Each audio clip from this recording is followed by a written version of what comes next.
Morning, it's good to have you here. Great to be with you, Savannah. We'll get into the details in a moment, and there's some really strong feelings on all sides of this, but just symbolically, what does it mean to start having the boardwalk in the Jersey Shore It's a big day. again? I mean, this is a big day. We're doing outdoor dining today, all retail, not just essential. Daycare is opening. We've got barbershops and hair salons next week. We're slowly but surely getting back on our feet. You had to go to court, actually, a fight with Asbury Park. The local town wanted to have indoor dining restaurants starting last weekend. In the end, you won in court, but the larger battle is going on literally as we speak. Amen. There are business owners who are enraged that this reopening hasn't happened sooner. Yeah, I mean, listen, you mentioned this, we were the second hardest hit state in America, over 12,600 fatalities. The virus indoors is far more lethal than when it's outdoors. So we got to be very careful about opening up things that are inside, lack of ventilation, close proximity. We'll get there. There's no question we'll get there. We're just not ready yet. Yeah, I mean, look, I don't know if people can hear it. We have a heckler who's yelling about this very thing. I mean, this rage that people feel about businesses not being opened fast enough, it's real. Why aren't you moving more quickly? You know, a lot of business owners say it's kind of arbitrary. Why can I walk to Home Depot and with 100 people, but I can't go have a meal? Yeah, I mean, this guy deserves to say what he wants to say, but honestly, overwhelmingly, the majority of folks get it. We make the decisions, they're not arbitrary, they're based on facts and data. We've driven down the positivity rate, the rate at which the virus spreads are way down, probably leading the nation right now. We just got to keep it down. And again, inside's a lot harder than outside, but boy, with this weather, this is as good as it gets. We're opening back up and it feels great. Have you thought about picking up the pace of reopening? I think we're comfortable where we are. I mean, I just don't think we can responsibly go faster. We'll get there in indoor dining, casinos, which are a huge part of the economy, obviously, in our state in Atlantic City. We'll get there, but we got to do it responsibly. We've seen the protests that have gone on. You yourself attended one of the protests. You then changed the rules so that outdoor gatherings of more than 100 people could go on.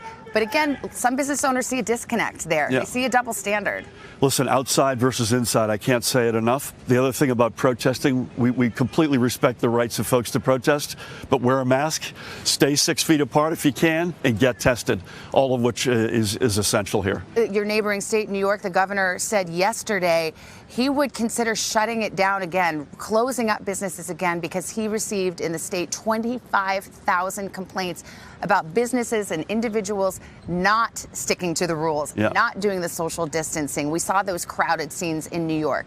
If it comes to that in this state, are you willing to go backwards there? Would you close it up again? You have to leave that on the table as a consideration. I hope to God we don't have to. We now test more than any other state in America. We're building up our contact tracing and isolation plans.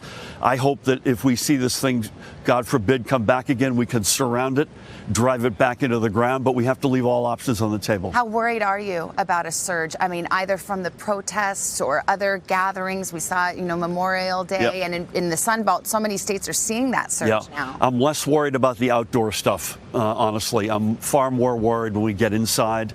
My gut tells me, and again, I'm practicing without a license, that this will come back. But God willing, it'll come back in spurts that we can, with testing and contact tracing, surround it and push it back down. What an interesting time we live in. We're facing a pandemic and then also this moment of great reckoning and upheaval with regard to racial injustice in this country. As I mentioned, you attended a protest with your family. There's a movement afoot to defund the police. Do you support defunding the police? Actually, we attended two protests, and it was extraordinary. One, a community overwhelmingly of color, and one, a community overwhelmingly white. Here's what I believe. This is a mosaic with lots of pieces in it. We have to build up. We've been investing since day one in this state, since we got here, in education, healthcare, social services, and we'll continue to do that. We need to obviously continue to deepen the relationship between law enforcement and our communities. We've made a lot of progress. God knows, as a state and as a country, we still have a long way to go. But to put a fine point on it, when the slogan is defund the police, is that something you can support? I don't think it's a black and white question. I've always thought that this is, again, what are your priorities? What's your budget say? Not just your words, but where are you putting your money? And we believe in lifting communities up and deepening engagement between law enforcement and our communities, and we'll continue to stand for that. You had dinner with the president on Friday night in Bedminster here in New Jersey. You've said before you don't pull your punches with him. We know he doesn't pull his punches. What'd you guys talk about? We talked a lot about coronavirus and our economic recovery. We talked a lot about infrastructure. The president approved a huge project for this state and this region, the so-called Portal North Bridge, which has been sitting there waiting to get replaced since 1910, believe it or not.